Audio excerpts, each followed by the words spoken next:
ये समझ में नहीं आता कि ये जो नरक नरक की बातें करते हैं, नरक कौन जाता है? जब इंसान मर जाता है, इनके अकॉर्डिंग कोई नरक स्वर्ग नहीं है। लेकिन मैं ये कहना चाहती हूँ कि जो नरक नरक की बातें करते हैं, ये क्या देख कर आए हैं कि नरक क्या है, स्वर्ग क्या है? ये क्या देख कर आए हैं? और अगर वो ऐसा कहते हैं तो वो खुद ही नरक में जाएंगे, क्योंकि उनसे ज्यादा बड़ा नरक इस प्रधान मुजफ्फरनगर, नागपुर, मुंबई और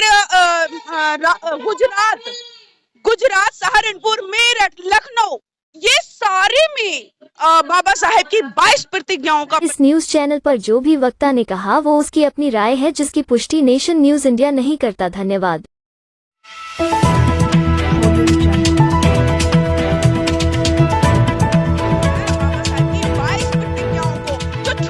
अब तक रखा था लोगों ने, जिनके बारे में नॉलेज नहीं थी, आज बाबा साहेब की 22 प्रतिज्ञा वो सच में दलितों के हितैषी होते या SC ST OBC के हितैषी होते, तो जब इन पे अत्याचार होते हैं, जब इनका शोषण होता है, तो ये ना लिखा जाता कि दलितों के साथ ये हो गया, दलितों के साथ।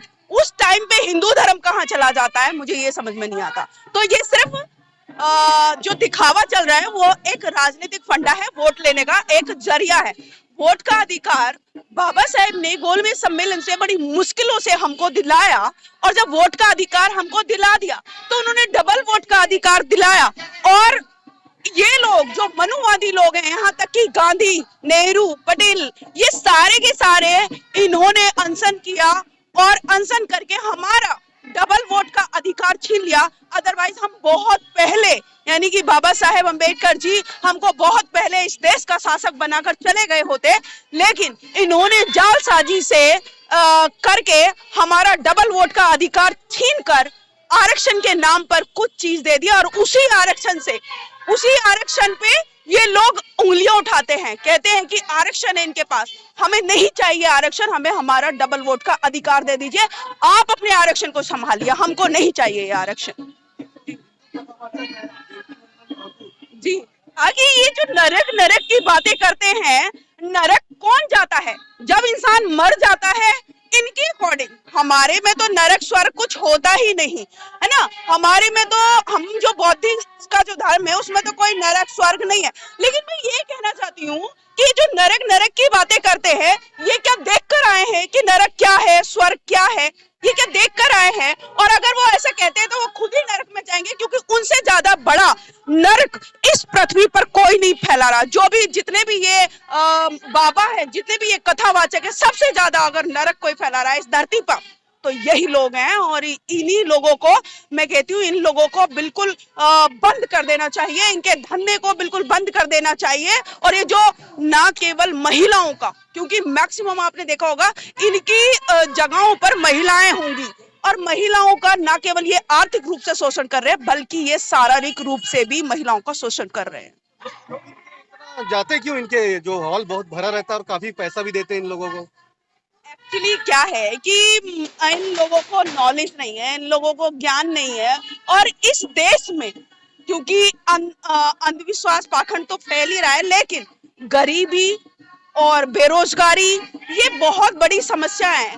और जब उनको लगता है कि शायद इन लोगों के पास जाने से ही हमारा भला हो जाएगा, हमारे बच्चों की नौकरी लग जाए, इस वाली बात को सोचकर, और उनको नॉलेज नहीं, उनको ज्ञान नहीं है, इसलिए वो बेचारे अपने पास जितना उनके पास ऑलरेडी धन है थोड़ा बहुत, वो भी उन कथावाचकों को, उन बाबाओं को दे आते हैं नॉलेज ना होने के बाद।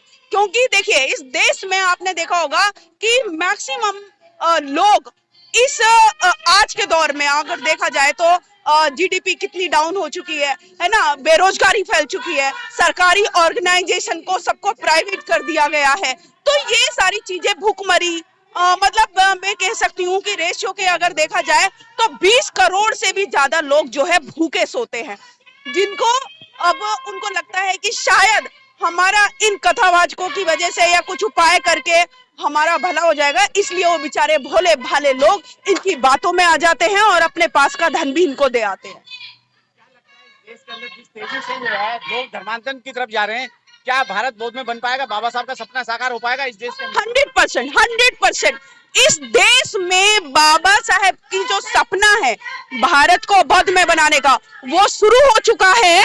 और आज आप देख रहे हो कि ना केवल राजस्थान में, बल्कि क्योंकि ये जो मीडिया है, जो मनुवादी मीडिया है, वो तो दिखा नहीं रही, आप लोग दिखा रहे हो, आप साधुवाद के पात्रों। और जितने भी आप लोग दिखा रहे हो, आप देखो कि ना केवल राजस्थान, मुजफ्फरनगर, नागपुर, मुंबई और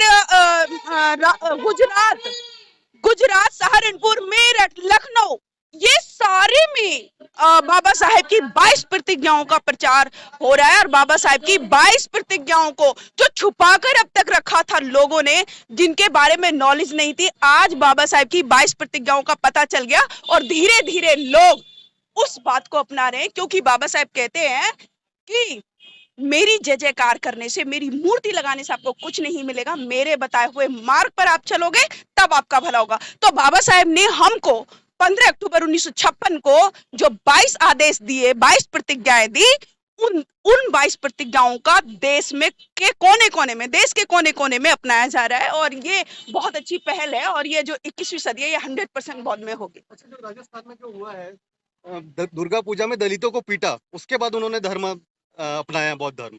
तो क्या पीटने के बाद ये आएंगे क्या बौद्ध धर्म अपनाने?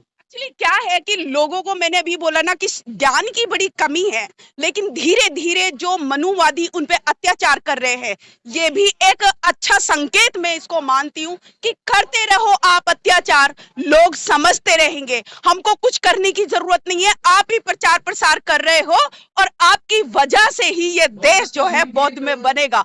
और इसीलिए जैसा जैसा लोगों को नॉलेज हो रही है, जैसे जैसे उनको पता चल रहा है कि इस हिंदू धर्म में उनका कितना शोषण हो रहा है, उन पे कितना अत्याचार हो रहा है, वो इस धर्म को छोड़कर बौद्ध का धर्म अपनाएंगे ही अपनाएंगे।